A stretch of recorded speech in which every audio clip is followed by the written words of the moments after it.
Estamos de volta com o programa Amigo Pecuarista, hoje especial. Estou recebendo 4 comendadores. Comenda que hoje é uma coisa até boa, né? Eles dizem, comendador, como é que vai? Mas o assunto é um que te interessa muito, que é a produtividade, que é a produção brasileira de carne. A gente falou no bloco anterior sobre a questão do gasto ou investimento com a sanidade do rebanho. Dr. Fernando lembrou muito bem aqui que é importante sim tocar nesse assunto, mas tem algo mais importante ainda, né? Eu acho que é importante que o pecuarista, o médico veterinário, faça a sua parte, mas isso não é suficiente, né? Toda a cadeia do agronegócio tem que estar comprometido com a qualidade, com a sustentabilidade, que envolve bem-estar animal, envolve qualidade da carne, seja um produto para a gente consumir internamente, que leva 4/5, né? Ou seja, para 1/5 que a gente exporta, nós temos que tratar isso com seriedade, mas não sozinho, como médico veterinário ou produtor. Nós temos que ter toda a cadeia envolvida. Eu me lembro, na época, eu fui por alguns anos membro da Câmara da Carne e do Leite em Brasília, e a nossa preocupação desde então era de que todos os elos da cadeia tenham responsabilidade, e o Brasil pode fazer isso, o Brasil tem demonstrado isso em várias situações, mas é muito importante que desde a indústria que pesquisa, desenvolve, produz, né, e coloca à disposição o insumo, a tecnologia, seja em produto ou em serviço, assim como o canal de distribuição, as revendas e cooperativas, né, todo mundo ter a responsabilidade de seguir o que está aprovado pelo Ministério da Agricultura, de obedecer à lei e de produzir em conformidade com a tecnologia e com aquilo que foi aprovado, né? Confiança é uma coisa que você nunca imagina o valor que tem, né? E a gente sabe o quanto vale a confiança, né? Não dá para você ter um canal que vende produtos fora das indicações, não dá para você ter produtor usando e não respeitando a questão do resíduo e tal. Tudo isso faz com que a cadeia toda seja responsável para você chegar no fim do dia com um produto sustentável e de qualidade. E uma coisa que eu acho que é interessante ouvir o comentário de vocês fiquem à vontade para falar, é que acontecem muitos embargos. Então o pecuarista, da porteira para dentro, sabe que dependendo do que ele fizer, a carne ou o leite dele pode não ser aceito lá no mercado internacional. Não é por aí? É por aí sim, você lembrou bem, até porque nós já conhecemos um pouco, né, da história. Eu costumo dizer, tanto no Brasil como fora, que a gente coleciona bons exemplos e exemplos que nos fazem reconhecer melhorias necessárias, né? A questão do resíduo é uma delas. A questão do resíduo é fundamental, né?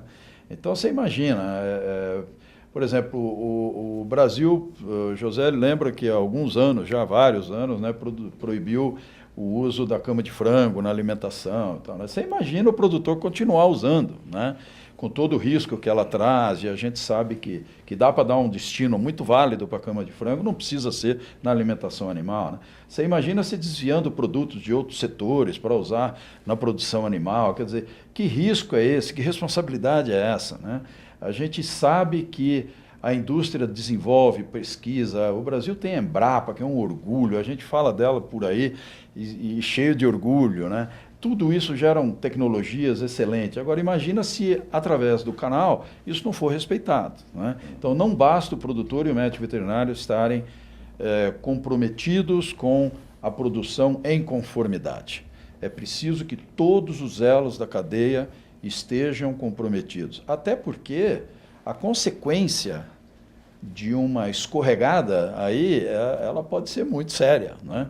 E nós não precisamos colecionar erros para aprendizagem. É muito importante aprender com os erros, mas a gente pode colecionar exemplos de sucesso, né? E o Brasil tem demonstrado isso. Não precisa insistir no erro, né? Aproveitando essa deixa, né?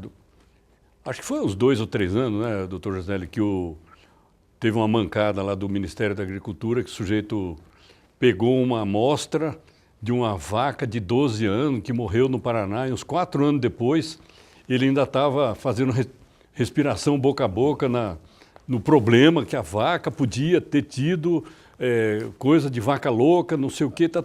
Só de ter aquele bafo, né? Aquilo, quando o sujeito lá do Ministério da Agricultura falou aquilo, ninguém acreditou, porque a própria Organização Internacional de Saúde Animal já tinha falado que não era vaca louca, mas ele era tão ético que ele ainda botou a boca no trombone e fez uma coisa. E aí o amigo pecuarista sofre na carne, porque quando tem um bafo desse, acontece o quê? É uns 3, 4, 5 semanas, talvez, menos até, que o preço dele vai para o saco, né?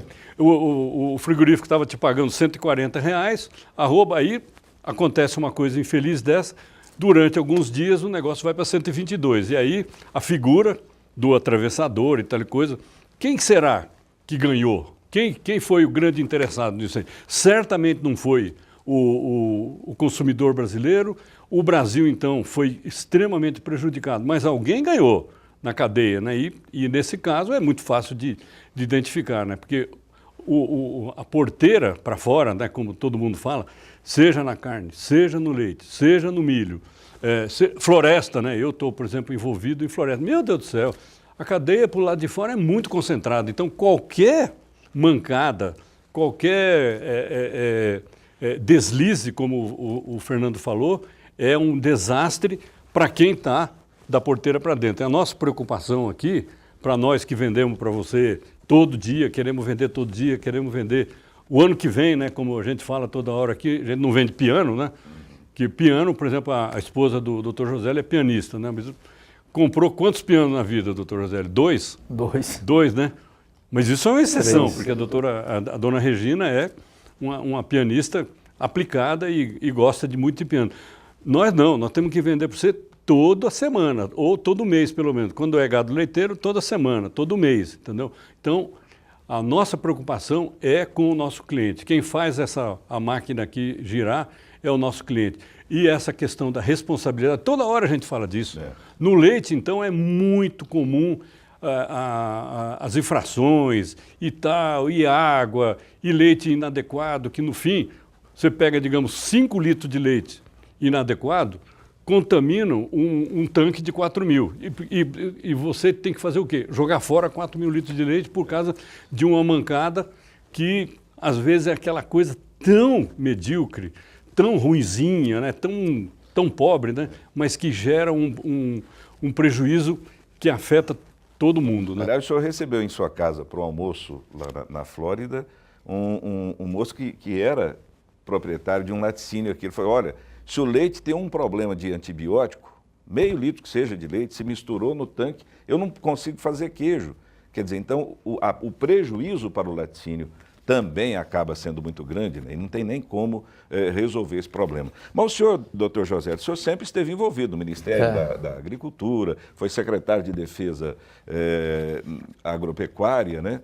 E como é que o senhor vê esse assunto todo, essa responsabilidade que recai principalmente sobre o pecuarista? Né? É interessante que nesse diálogo, muito interessante aqui, a gente vê que a responsabilidade pela sanidade animal é de todos, do governo ao tratador dos animais.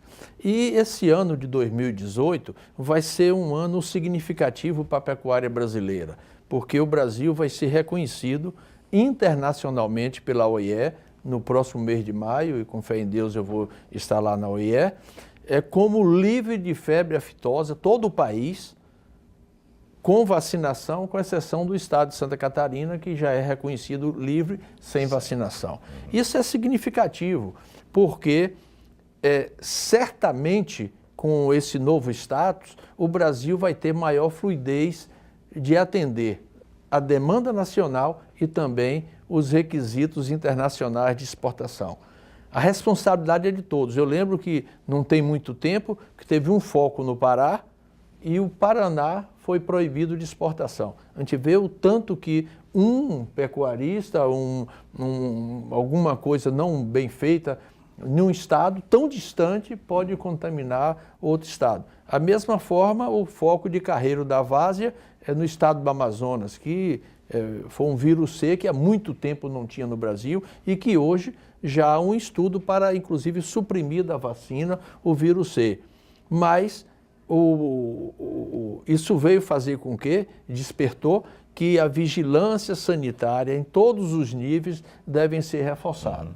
Então é preciso que o Ministério da Agricultura se estruture com seus auditores fiscais, que aliás abriu o concurso agora, mas o número ainda é insuficiente, o serviço estadual, através das agências de defesa sanitária dos estados, ele tem uma estrutura grande e faça um trabalho integrado com os veterinários privados. Há tempos atrás, 80% a 90% dos veterinários brasileiros estavam no serviço público. Hoje é o contrário, somente 5% está no serviço público e 95% está no serviço privado. Então, é importante que haja uma integração perfeita no sistema veterinário público e privado, em benefício da pecuária nacional. Porque hoje quem está no campo, quem está na fazenda, é o veterinário privado. E ele precisa ter um canal de comunicação rápido, ágil e de forma integrada com o serviço veterinário público, porque ele é que observa os focos da produção pecuária. Aliás, os focos de Naviraí e Porto Murtinho não foi diagnosticado clinicamente pelo veterinário do serviço público, foi feito por veterinários privados. Tá? Daí essa integração ser importante porque, num caso de uma anomalia sanitária, é preciso ter uma ação agora muito mais rápida. E essa integração é extremamente importante para que o Brasil possa se manter no cenário internacional. Doutor José. Agora, tem também a questão da responsabilidade das pessoas envolvidas, né? O senhor falou aqui agora, em maior número, os veterinários estão agindo ou atuando de forma autônoma, né? E não o veterinário oficial, né? Como é que entra essa responsabilidade desse profissional? É interessante que nesse bate-bola aqui, nesse diálogo, a gente tem mostrado que toda a cadeia produtiva é importante para a preservação da saúde dos animais. Então a gente vê que o veterinário privado hoje é que está na fazenda, fazendo sua orientação sob o ponto de vista da saúde dos animais e principalmente da questão da reprodução animal e principalmente das diversas doenças que interferem no trato reprodutivo.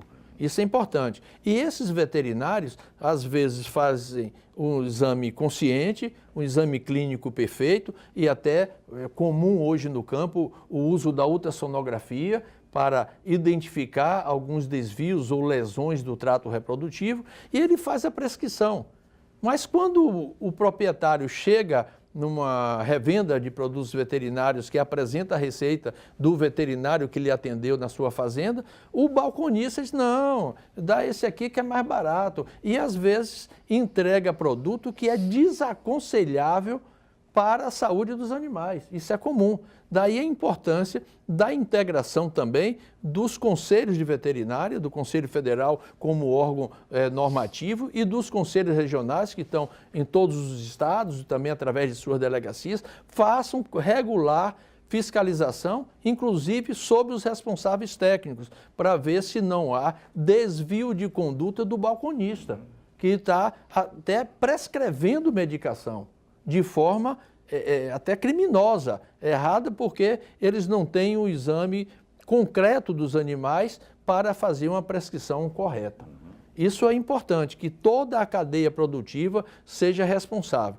E também que haja a integração dos veterinários privados com as agências de defesa, até para comunicar esses desvios de conduta que tem nas revendas de produtos veterinários. Isso é importante, porque daí é que nasce o esforço de todos e o Brasil, sim, vai ser o quê? Um grande produtor mundial de alimentos e supridor de alimentos. Porque se um resíduo de um medicamento mal administrado ou que venda de medicamentos não registrados, que é muito comum, até contrabandeado de outros países, possa ser que deixe resíduos perigosos para a saúde na carne, no leite e em outros produtos e subprodutos de origem animal.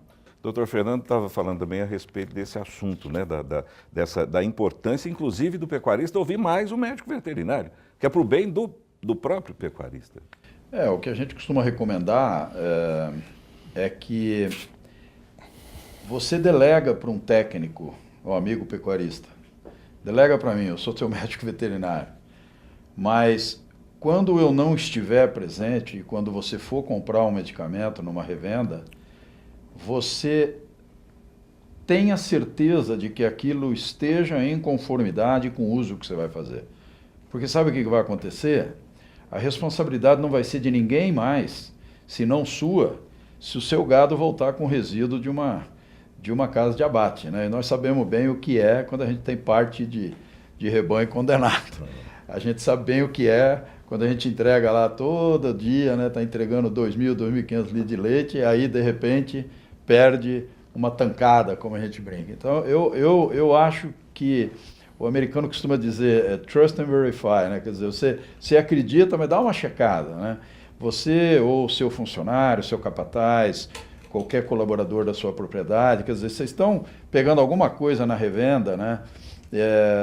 Tenha certeza de que aquilo tem a indicação que esteja aprovado pelo Ministério da Agricultura e tudo mais. E claro, né, a maioria do amigo balconista com certeza também tem essa responsabilidade. A gente só está aqui passando sob o conceito de que a responsabilidade é de cada um do elo, né? Agora, é muito importante ter a consciência do que pode gerar uma contaminação de produtos que às vezes nem veterinários são, e aí você tem um gado abatido com isso, e lá vai o Brasil outra vez com os exemplos negativos que nós tivemos há pouco tempo, né? E o escândalo da vaca A ou vaca B, nós não queremos isso não, nós queremos continuar comemorando esse aumento da exportação, da produção, e sempre sustentável, com comprometimento de todo o elo da cadeia. Sem dúvida. Nós trabalhamos, Roger, numa área extremamente sensível. Quer dizer, uma área que está produzindo alimentos, e os alimentos nobres de origem animal, as proteínas animais indispensáveis à vida. Mas também nós geramos as divisas necessárias para o equilíbrio da economia nacional. Quer dizer, quem sustenta o Brasil é a agricultura e a pecuária.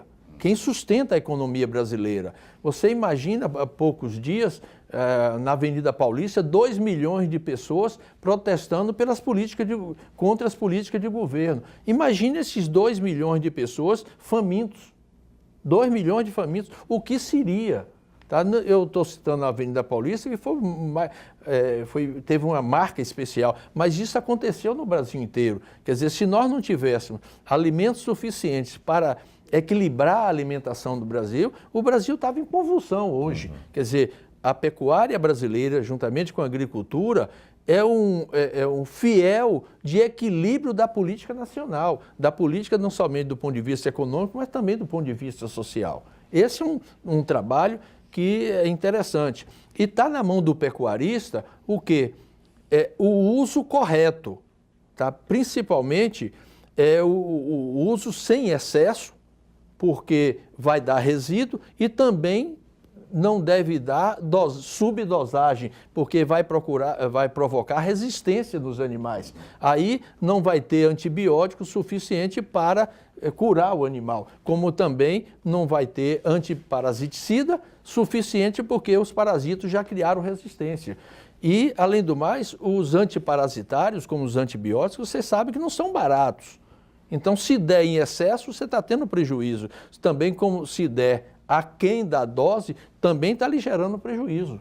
Tá? Então, é preciso ter uma orientação correta do profissional veterinário e não mudar, no caso de procura de uma revenda de produtos veterinários, não mudar de fórmula, porque você pode estar aplicando um produto que já criou resistência nos seus animais. Tá? E só o veterinário pode fazer uma avaliação clínica definitiva.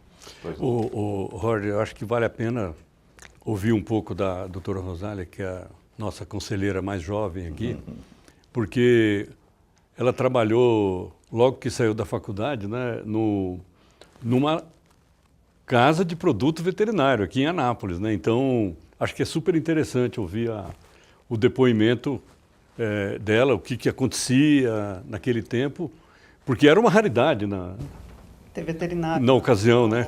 loja. Hoje, como o Dr. José falou, 5% dos veterinários estão no serviço público e 95% estão se virando no mundo real, né? Mas a Rosália já começou a vida dela de veterinária na Casa das Aves, né? Isso. Uhum. No início foi uma novidade, né? Porque tinha veterinário o tempo todo.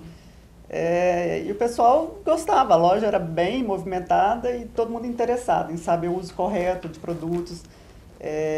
Por incrível que pareça, a gente tinha fiscalização, sim, de conselho e ministério, que olhava vencimento de produtos, produto falsificado, que infelizmente hoje no Brasil está meio que disseminado.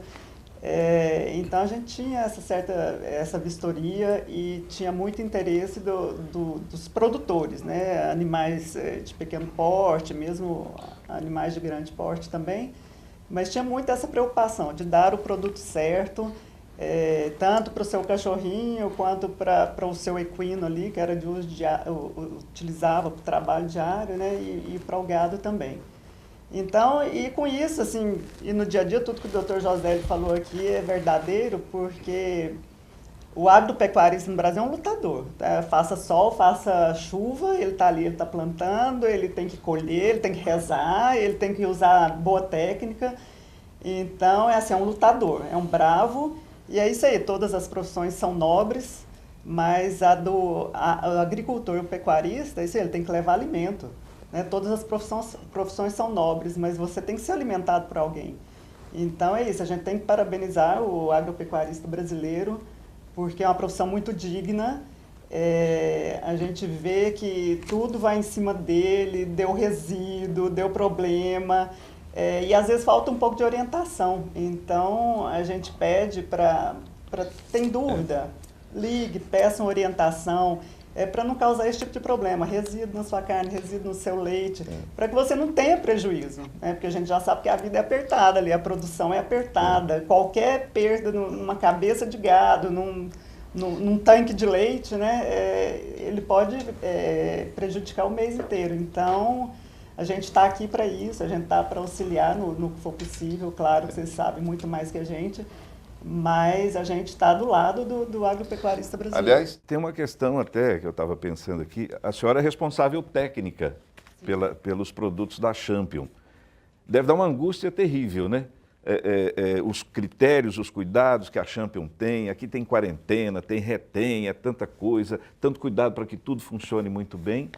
Aí, quando chega lá, ou é mal usado, ou é mal orientado esse pecuarista, que é esse trabalhador que merecia, antes de mais nada, respeito, né?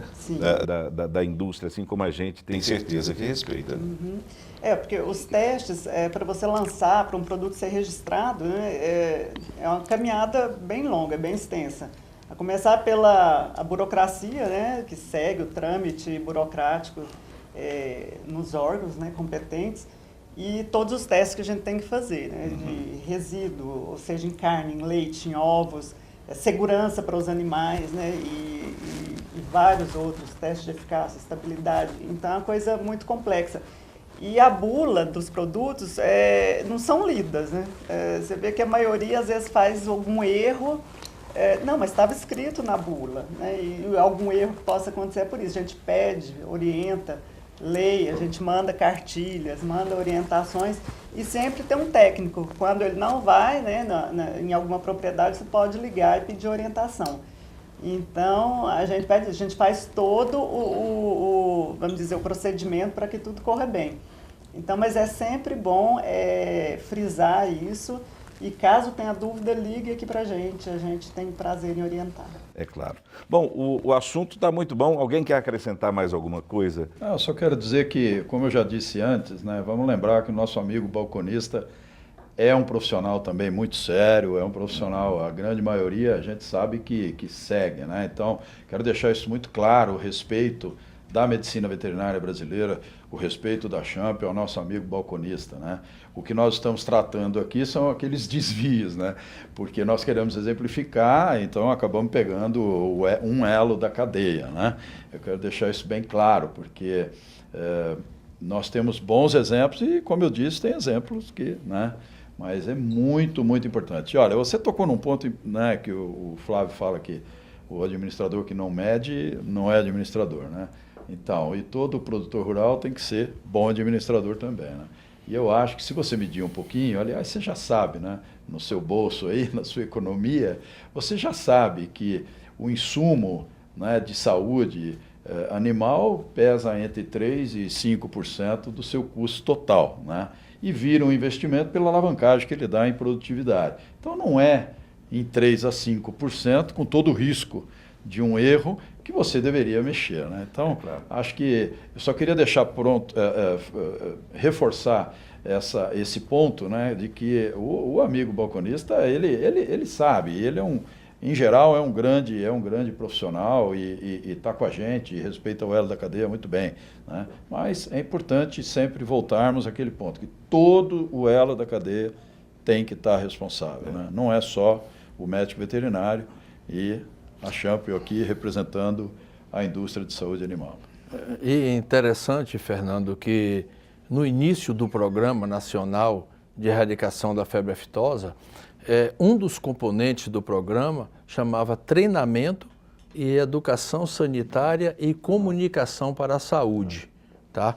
É importante que esse programa continue para treinar todos os elos da cadeia, inclusive o pessoal que trabalha nas revendas, como também os veterinários privados que estão na fazenda. Então, encetar um programa de comunicação social para a saúde animal e também a saúde vegetal é importantíssimo para que todos saibam, porque às vezes um atendente ele faz não por má vontade, não faz porque não conhece, falta de conhecimento. E eu acho que um programa de educação sanitária é importante. Daí o que eu valorizo sempre a Champion pelo seu trabalho de extensão rural. A Champion pegou a cartilha do Ministério da Agricultura, do uso prudente de produtos veterinários, e dissecou isso e constantemente estava voltando à tona como usar corretamente os produtos. Você citou bem aí, por exemplo, a elaboração de uma vacina contra a febre aftosa é muito trabalho e a vacina sai da indústria com alto grau de eficiência. Se o que vai aplicar não tem um cuidado, pega aquele frasco que colocou no sol enquanto está aplicando, o que é que acontece? Depois ele pegar aquele frasco, está aplicando proteína e não imunógeno. Quer dizer, é todo um esforço feito a custos elevados, que não é barato, vai por água abaixo por um manuseio inadequado do produto.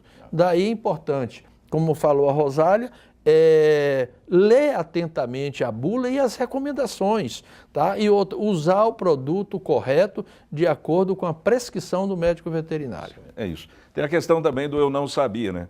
Nessa questão da educação, orientar também a questão jurídica, né, doutor Flávio? As implicações jurídicas que pode haver no uso inadequado, incorreto ou até de produto que não é destinado àquele fim. Eu sou defensor há muitos anos da educação. Todo mundo fala assim, o grande problema da criminalidade, do grande problema disso, daquilo outro aqui do Brasil é educação. Não, papo furado, coisa romântica, coisa de comunista. A educação sem repressão não vale nada. Eu tenho agora uma parte do meu tempo dedicado, né, à nossa operação nos Estados Unidos, e lá a gente vê o seguinte, são duas coisas que andam junto. Repressão pesada, né? É a história, ao contrário daqui do Brasil, né?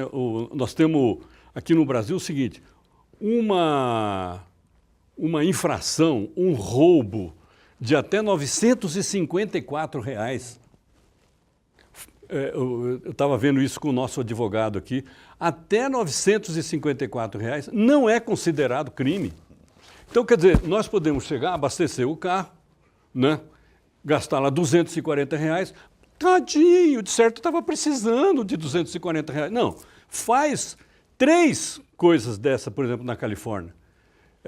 Vai e recebe 3, digamos, coisas que você possa ter. Comete 3 delitos.